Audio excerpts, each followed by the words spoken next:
Good morning, Ian Crouch with your 8:30 Hunter News update. A bill which will allow the Port of Newcastle to diversify into container traffic has been introduced into State Parliament. The legislation would do away with financial compensation requirements on the port, though discussion of the bill has been adjourned for another day.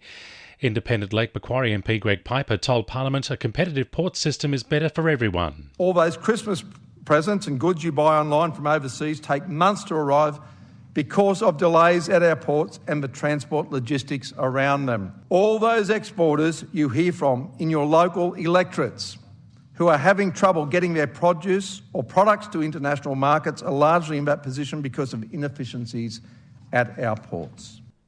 Lyne MP David Gillespie will meet with farmers this morning at Wingham to discuss the federal government's plans to impose penalties on producers whose livestock release methane when they burp or fart.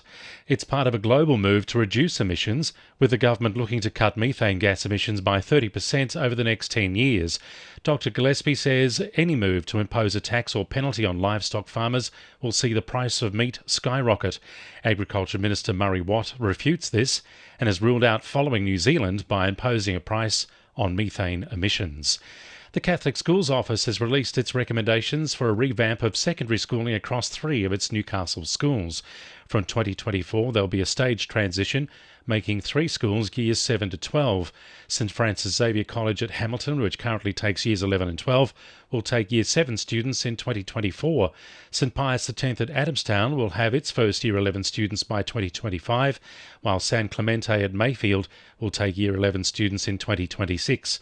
Director of Schools Gerard Mowbray says the changes will also see improvements to infrastructure and facilities. We remain committed to strong educational outcomes, improved student wellbeing, opportunities for staff, enhanced learning environments and accessible Catholic education. 2 people are set to front court after allegedly stealing a car during a break-in at Hamilton South. Police say the trio forced their way into the home at about 3 yesterday morning and were disturbed by the occupant but managed to make off with the car keys. Around 3 hours later, they were alerted to a car driving dangerously and crashing at Waratah West, with the 3 occupants running off in different directions. Police dog Extra tracked one down in bushland off Greystones Avenue. Another was caught after a foot chase on Verulam. Another was caught after a foot chase on Verulam Road at Northampton. The third offender remains on the run. Young people now have the chance to apply as local youth ambassadors for Cessnock Council. 10 successful applicants aged 11 to 18 will be chosen, with the chance to provide feedback and assistance with Youth Week events. Mayor Jay Saval says it's important they hear from local young people. They're the future of our community, and we want their ideas built into the programs that Council's running. Locals are being encouraged to whip out the camera and take a snap for the annual 2022 Newcastle Photography Competition.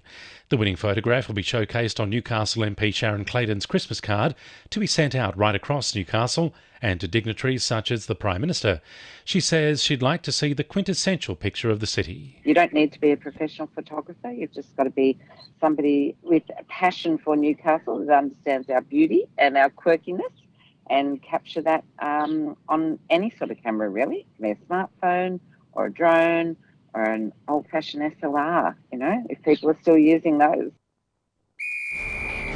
2NURFM Sport. Nelson Bay's Maya Stewart has been named to make her debut for the Wallaroos for tomorrow's World Cup clash against Scotland. The 22-year-old only resumed training in July after undergoing surgery for a ruptured ACL late last year. Coach Jay Tregonning says it's remarkable how well she's progressed since the injury and is looking forward to seeing her in action tomorrow. The Jets will open their 2022-23 campaign against Perth Glory when the clubs go head-to-head at McDonald Jones Stadium tomorrow.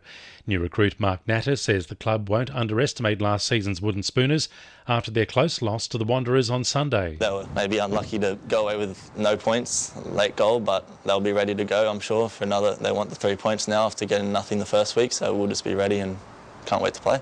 And the Hunter Wildfires are set to open their 2023 Shoot Shield season with back-to-back home games against Manly and Randwick. And the winning numbers in Powerball are 1, 13, 16, 18, 25, 31 and 35, and the Powerball is 2.